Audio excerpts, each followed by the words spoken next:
has no hope for heaven? Are you saying that he's going to hell? Because if you are, that's a very cruel thing to say.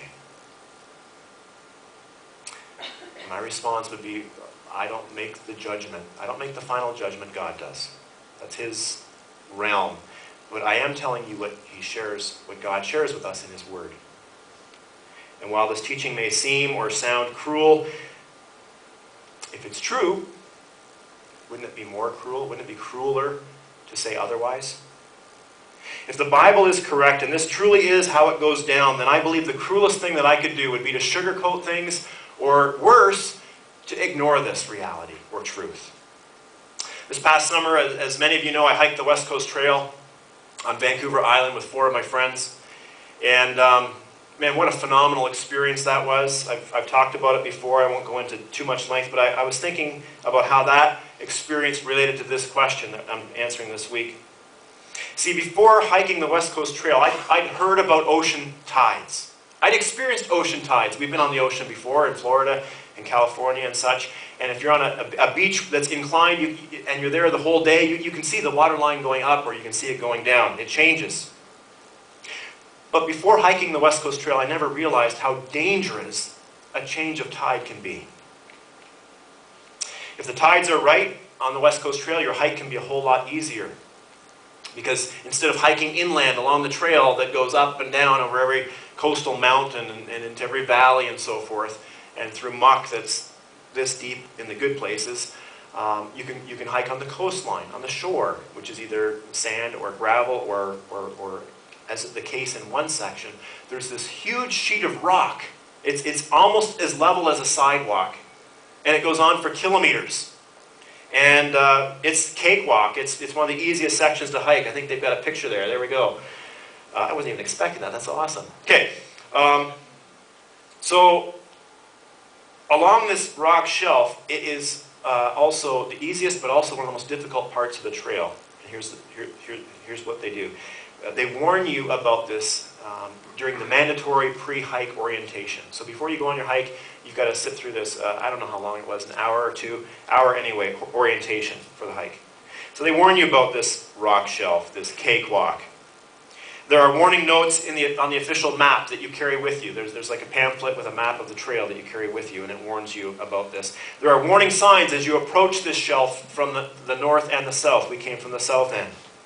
And if all this weren't enough, there's the day that we hiked it, a search and rescue helicopter, I don't know if it does it every day, but the day that we hiked it, it came up the shore along this shelf right at the time, within like 15 or 20 minutes before the tide was going to change. Search and rescue helicopter.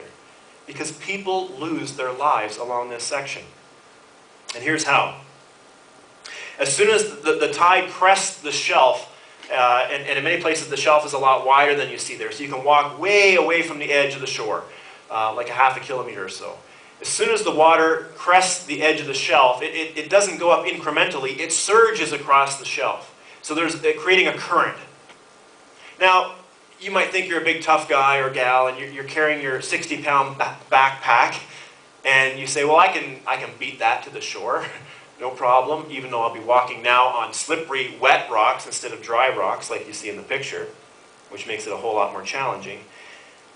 But you're still in big trouble. Why? Because when you get to the shore, there are 60 to 100-foot cliffs that line this whole shelf. Like, where are you going to go? Right? You better be a monkey, because you're going to be in trouble. Question.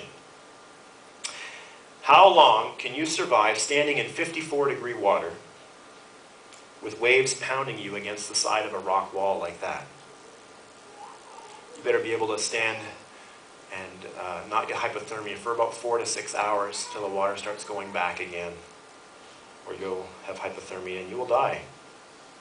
Now, say there was a tragic accident along this part of the trail. Whose fault would it be if the government, which opened the trail to hikers like me who don't fully appreciate the dangers of the tides, you know, it's like Great Lakes people, if they opened the trail to us but didn't warn us about this section through the orientation, through the map, through the signs, and so forth, whose fault would that be if something tragic happened? Well, I would say that at least to a pretty considerable degree, it would be the government's fault.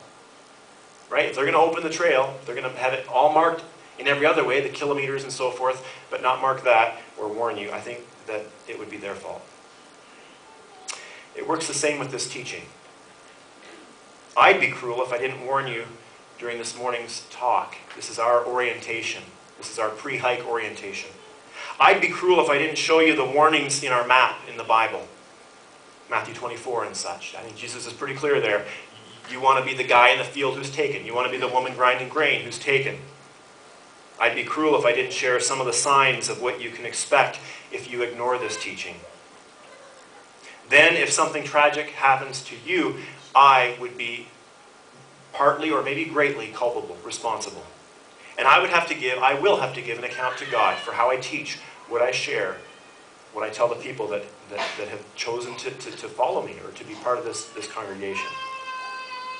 So I would say cruel pastors are the ones who downplay the reality of God's judgment.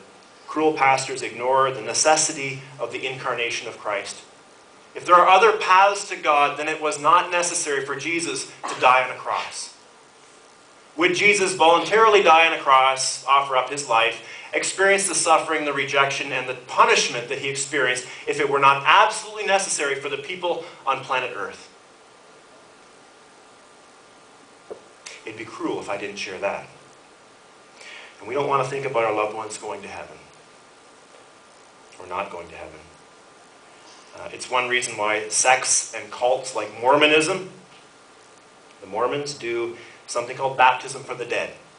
If you become a Mormon, I hope you don't, but if you do, and you, as a result, find out that some of your loved ones have passed on without adopting the Mormon belief system, you can still get them saved.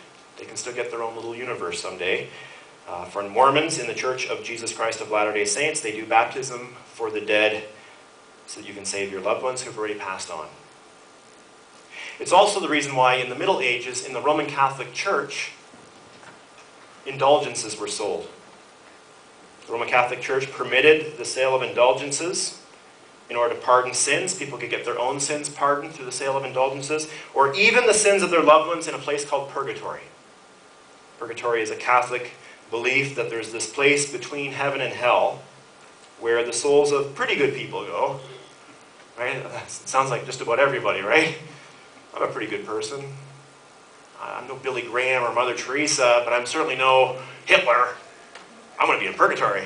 I don't know if that sounds very fun to me. But anyway, purgatory is a place in their belief system where pretty good people go, and the Roman Catholic Church of Martin Luther's day was letting people buy, literally with money, the ticket to heaven for their dead relatives who were in purgatory. And of course, Luther reacted to this. This idea of the final judgment is something that we don't want to think about. Worse still, we don't want to think about the fate of our loved ones who may have died without Jesus. It's an awful thought, and it would be an awful thing to teach, especially if it were not true. Now, hopefully, this is sinking in. River City Church exists for this reason. Every day, heaven and hell hang in the balance for everyone that you lock eyes with. Everyone. Every person that you see is one breath away, one heartbeat away, one aneurysm away, one bullet away, one traffic accident away, one natural disaster away from facing God's judgment. Heaven and hell hang in the balance, and it is a serious thing. And it ought to break the heart of any thinking, feeling human, and especially the heart of any believer, that some may not experience eternity with God.